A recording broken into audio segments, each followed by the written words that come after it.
ये संध्या काल का समय है और इस समय महादेव विचरण करते हैं। इस समय घर में दिया जलाकर प्रार्थना करनी चाहिए।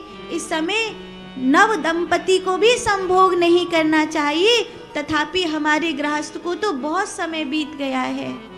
मनु महाराज ने कहा है 8 जगह ऐसी हैं जहां गृहस्थ को भी ब्रह्मचर्य से रहना चाहिए।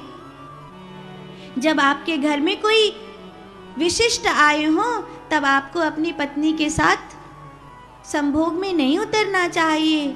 जब आपके घर में कोई बीमार हो उस समय आपको सहवास नहीं करना चाहिए। जिस समय कोई व्रत हो, कोई त्योहार हो, उस समय आपको सहवास नहीं करना चाहिए। तथापि जिस समय आपने श्राद्ध किया हो उस कर्म के पश्चात भी आपको सहवास नहीं करना चाहिए। ऐसे मनु महाराज मनुस्मृति में कहते हैं कि गृहस्थी को भी यह ध्यान रखना चाहिए कि वह 5वीं जगह अर्थात किसी तीर्थ में जाए तब वहाँ एकांत मिलने पर भी उन्हें संभोग नहीं करना चाहिए और किसी पवित्र नदी में किसी प्रकार ऐसा आचरण नहीं करना चाहिए। भले वो पति पत्नी हैं तथापि उनको अपने मर्यादा में ब्रह्मचर्य में रहना चाहिए। ऐसे में ये दोनों बखत मिल रहे हैं। मनु महाराज कहते हैं 7वीं बात ये है कि सूर्य उदय का समय हो और संध्या काल का समय हो तभी भी मनुष्य को सहवास नहीं करना चाहिए और जिस समय ग्रहण पड़े उस समय भी मनुष्य को सहवास नहीं करना चाहिए। ये 8 जगह ऐसी हैं जहां आपको सहवास नहीं करना चाहिए। इसीलिए दिति तुम्हें इस समय की मर्यादा को बरतना चाहिए।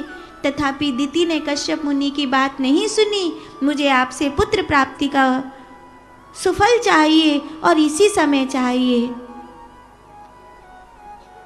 यही कारण है कि दिति के गर्भ से 2 भयानक राक्षस पैदा हुए। एक का नाम हिरणाक्ष है और एक का नाम हिरण्यकश्यपु है। कहीं न कहीं जब संतान कुछ उपद्रवी होती है तो कोई न कोई पीढ़ी की भूल का परिणाम है। किसी पीढ़ी की भूल ने कुछ ऐसा किया कि हमारे घर में ये दुष्ट आया और कोई न कोई किसी पीढ़ी का पुण्य है कि हमारे घर में कोई धर्मात्मा पैदा हुआ, कोई राष्ट्र भक्त, कोई राम भक्त पैदा हुआ। इस बात को ध्यान रखते हुए कश्यप मुनि ने बहुत प्रयास किया कि हिरणाक्ष और हिरण्यकश्यपु को सतमार्ग पर लाया जाए, पर ऐसा न हो सका।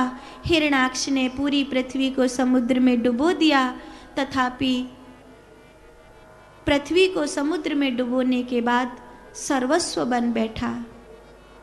उसके ऊपर बिष्टा बिखेर करके सोचने लगा कि अब मैं ही स्वामी हो गया हूँ। देवता, ऋषि, मुनि, मनुष्य हर कोई प्रार्थना करने लगा। इस कथा के मर्म को समझने का प्रयास करना। समुद्र क्या है? संसार समुद्र है। संसार समुद्र में बुद्धि का डूबना कहते हैं पृथ्वी का डूबना। अगर समाज में उस तरह के कालनेमी जन्म ले लें कि मनुष्य की बुद्धि को संसार समुद्र में डुबो दें और भ्रमित कर दें तो फिर उसका पतन हो जाता है, फिर वो समाप्त तो हो जाता है।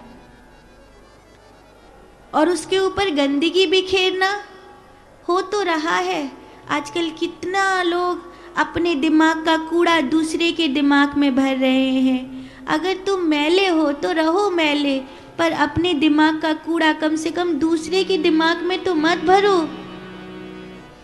हमें पता है कि आजकल की जो छोरा छोरी गर्लफ्रेंड बॉयफ्रेंड खेलवे लग रहे हैं सुखी नहीं है, फिर भी हमारे में आ जाएंगे और भेष बना लेंगे, नकली जटा धर लेंगे।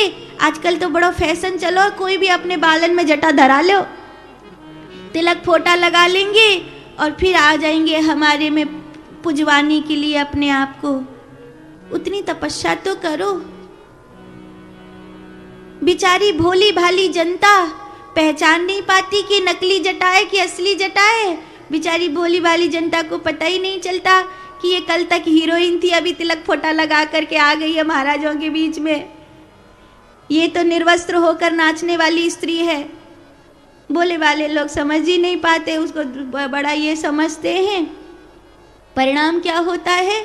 परिणाम ये होता है कि जो गंदगी उन लोगों में सीमित थी, वो गंदगी भोले भाले लोगों के दिमाग में भी आ जाती है। अरे ऐसा, अरे ऐसा, अरे ऐसा, वो बाई ऐसी, फलाना ऐसा, ढिकाना ऐसा।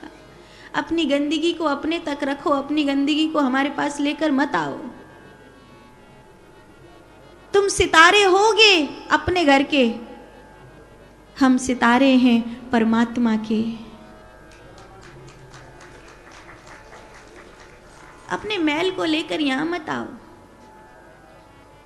जो एक दूसरे के दिमाग में गंदगी डालने का ये जो प्रचलन चला है ना, ये बड़ा गंदा है। एक चुटकुला मैंने सुना था, आपको सुनाऊं। एक बस स्टैंड पर बोर्ड लगा था, यहाँ पे गंदगी फैलाओगे तो 500 रुपए का जुर्माना देना पड़ेगा।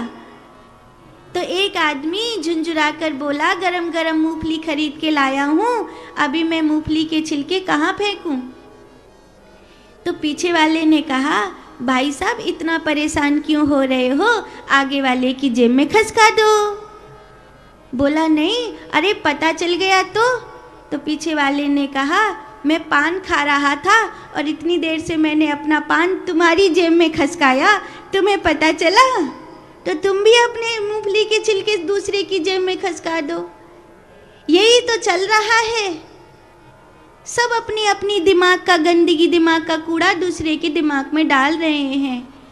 फिर कहूँ आपसे कि अगर आप सत्संगी हो तो किसी दूसरे व्यक्ति को उसके दिमाग का कूड़ा अपने दिमाग में मत डालने देना।